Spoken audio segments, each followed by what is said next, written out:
Hello mga kababayan! First time kong gumawa ng binignit sa Bisaya, bilo-bilo sa Tagalog daw. So ito yung ingredients natin. Saging na saba na bili ko sa Donkey, sago na bili ko sa Philippine store, at itong shirotama or shiratama dango yata yan, or glutinous rice flour na nabili ko sa Daiso, and kamote from Donkey, jackfruit or yung langka from Donkey, and coconut milk from Donkey din. Ibabad muna natin yung sago and set aside.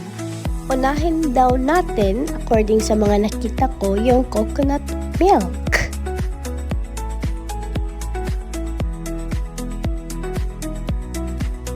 It's a 400 ml coconut milk, kaya nilagyan ko din siya ng tubig na same amount, 400 ml din. Sinunod ko na din yung kamote kasi ito yung pinakamatigas. Matigas! And then yung sago na sinet aside natin. Halo-halo, mekos-mekos!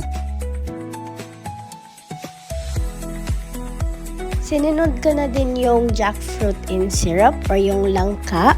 And please, huwag niyong itapon yung sabaw or yung syrup niya kasi pandagdag yan sa syrup. Sugar naman next. I used brown sugar dito. And then halo-halo, mekos-mekos ulit. Next naman is yung saging na saba.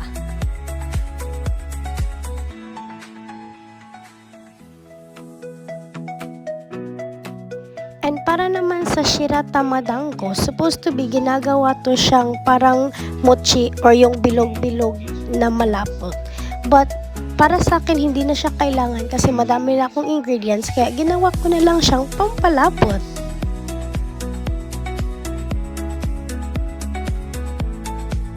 Effective naman, kaya I think ready na tong bilo-bilo or binignit sa Bisaya natin.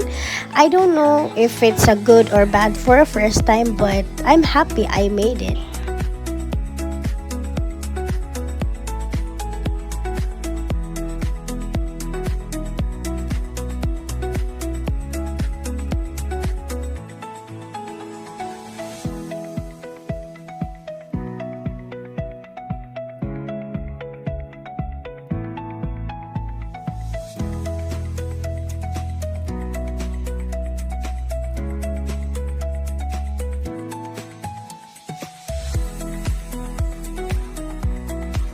Itadakimasu!